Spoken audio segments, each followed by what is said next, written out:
Située sur la côte nord-ouest de l'Espagne, Vigo est une ville vibrante et animée. Connue pour son port industriel, ses plages magnifiques et son riche patrimoine culturel.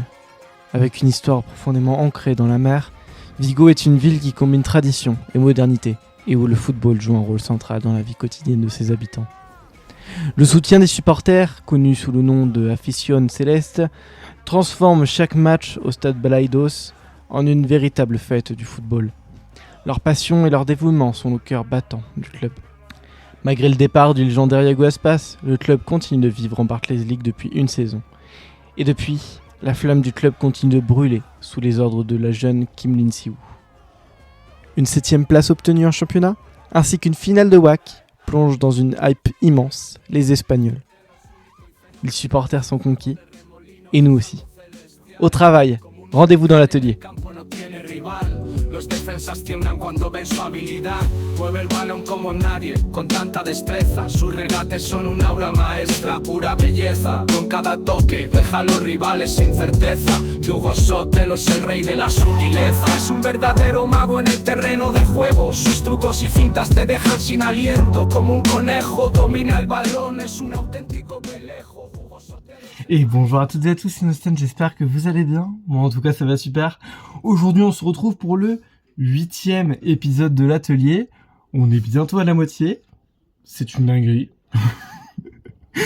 Et on se retrouve avec un épisode plutôt hype en vrai. Parce que c'est une équipe hype. Le Celta Vigo de Kim Lin-Siwoo. J'ai peur d'avoir bégayé ton nom, je suis désolé. Bon, en tout cas c'est l'équipe de Guac, voilà. Celta Vigo qui a fait une très bonne saison en vrai pour leur première demi-finale de play-off de Super Sub pardon et finale de WAC sur cette saison de transition, non plutôt de commencement du côté de Guac sur l'URP.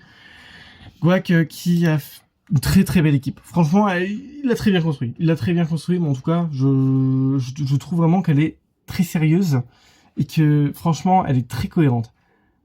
On a tout d'abord un poste de gardien de but qui est partagé par deux bons gardiens de but. C'est assez rare sur le RP, pour le souligner.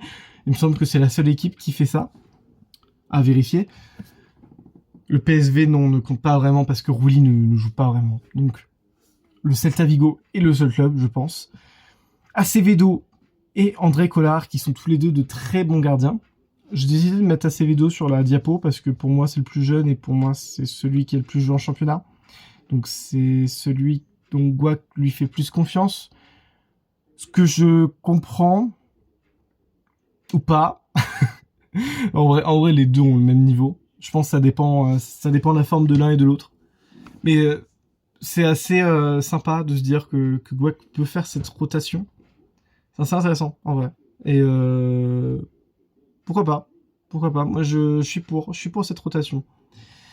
Ravi Galan à gauche, le latéral gauche espagnol qui est assez défensif. Joueur qui est passé par Atlético de Madrid, IRL, qui connaît du coup le Chulismo.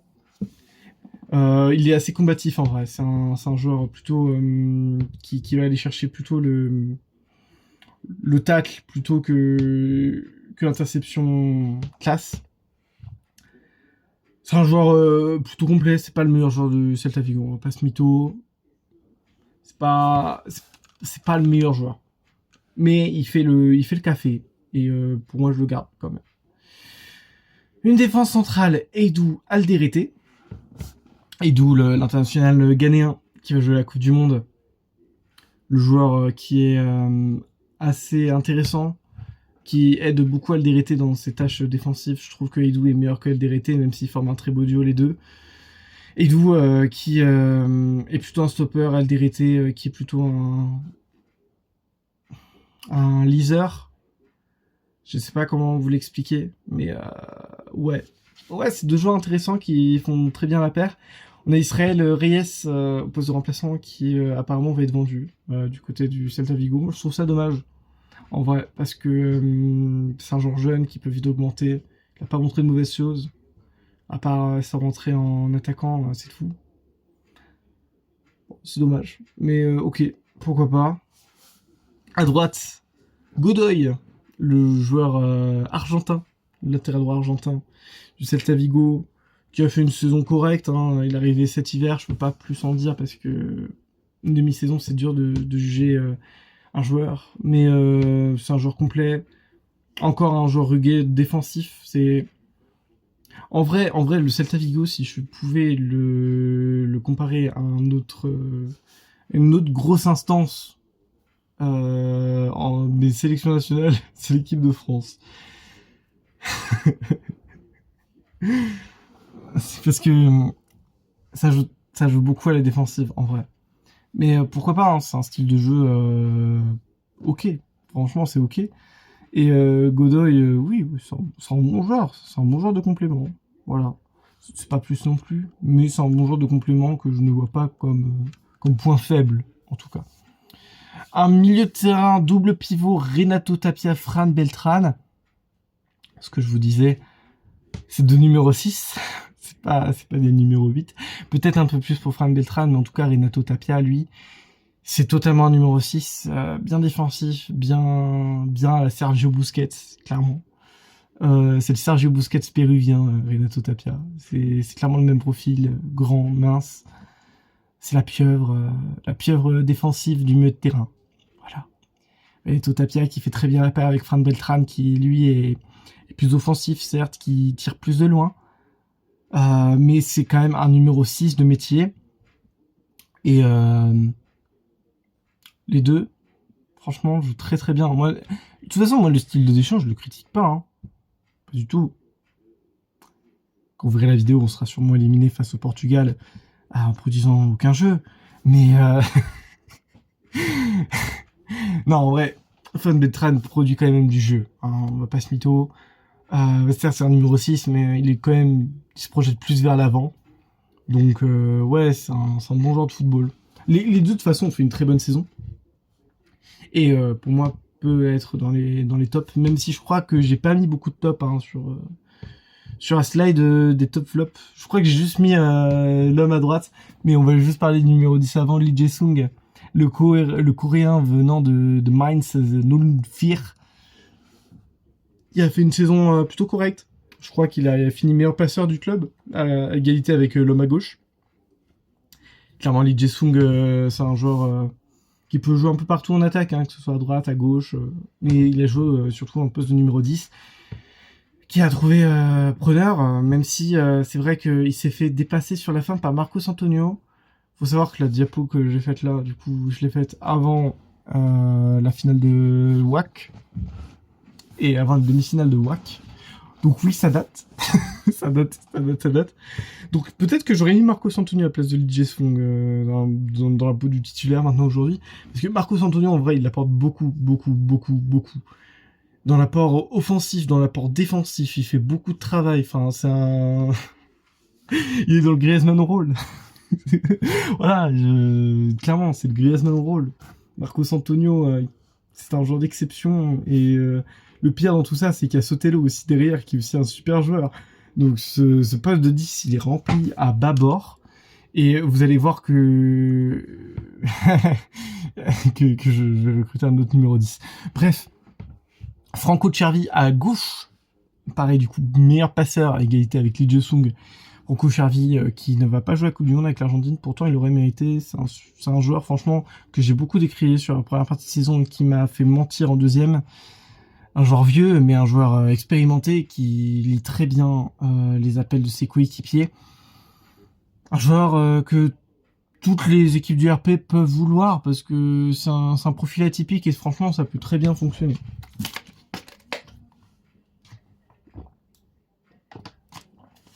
Allez, sur le côté droit, on va passer au meilleur joueur du Celta Vigo. Enfin, bien sûr, de Oumon Sang, qui est arrivé en prêt du côté de Bologne, première partie de saison, et qui finalement, le Celta a acheté définitivement direct à l'hiver pour 20 millions d'euros. Il les vaut clairement. Meilleur joueur de la WAC. C'est un joueur très rapide, très percutant, c'est un vrai feu follet, c'est un joueur unique en son genre. Pourtant, à Bologne, ça avait pas du tout fonctionné. Et là, au Celta Vigo, il montre totalement le contraire. Peut-être parce que la coach est coréenne. Peut-être que ça y joue, peut-être. Mais ouais, c'est intéressant ce que fait Hwang-sang. Il est meilleur buteur de son club en étant lié droit, en mettant 11 buts. Non, franchement, c'est un super joueur. J'ai trop hâte de savoir ce qu'il va faire en saison 3. En tout cas, on en attend beaucoup de lui, je pense. Et ouais, franchement, j'ai trop hâte. Des Suarez en poste de remplaçant qui rentre beaucoup. Peut-être qu'il devrait pas autant rentrer, malheureusement, parce que je trouve que c'est un peu faible quand même, Denis Suarez. Donc voilà. Et enfin, du coup, en pointe, c'est Brereton Diaz, l'Anglo chilien, qui a fait une bonne saison, hein, globalement. Je crois qu'il est deuxième meilleur buteur du club, qui a marqué des buts importants pour le Celta Vigo, qui a réussi à gratter quand même cette place pour les super subs, en étant 7ème, je crois. Mais il a fait aussi une bonne whack, donc ouais, franchement, c'est une bonne équipe. Moi, j'aime beaucoup comment elle est construite. En plus, il y a Semenyo dans ce poste de buteur, pareil, je le trouve très intéressant, très rapide, il peut jouer un peu partout d'ailleurs, Semenyo. Non, franchement, très intéressant. En flop, je vais mettre quand même Alderete parce que c'est quand même, pour moi, c'est le point faible de l'équipe. Ouais, en vrai, c'est dur de dégager un point faible, mais ouais, Alderete, ouais, pour moi, ouais, c'est un point faible. Du coup, Renato Tapia, Fran Beltran, j'aurais pas mis de up, j'aurais peut-être dû. Désolé. Et enfin, du coup, Hwang-sang, évidemment, mon top, évidemment. Et du coup, voilà ce que je vais faire dans le mercato, donc je garde cette double cette concurrence au poste de gardien de but entre Acevedo et Collard. Pour moi, ça les booste les deux, donc moi je la garde. Je vais aller chercher un latéral gauche remplaçant au cas où Ravi Galan vraiment stagnerait trop. Je vais aller chercher un ancien joueur de Bologne qui a déjà joué du coup avec Hwang-sang. C'est Eric Otieno, le joueur kényan. Le joueur kényan. Pardon, qui est très rapide, lui. C'est un profil défensif, mais offensif aussi. Pour moi, il fait les deux parts. C'est un bon joueur. À Bologne, il était bon, mais c'est vrai, pour des questions de profil, Lulu a préféré s'en séparer. Donc ouais, Otieno, pour moi, je le relancerais volontiers. Et pourquoi pas du côté du Celta Vigo, dans un poste de remplaçant, ça peut être très intéressant. En défense, du coup, on a Eidou, qui reste titulaire, mais je vais remplacer Alderete, qui va rester sur le banc. Vous avez vu du coup que je vends Reyes, hein, comme Guac. Et je vais aller chercher un défenseur central formé au Real Madrid.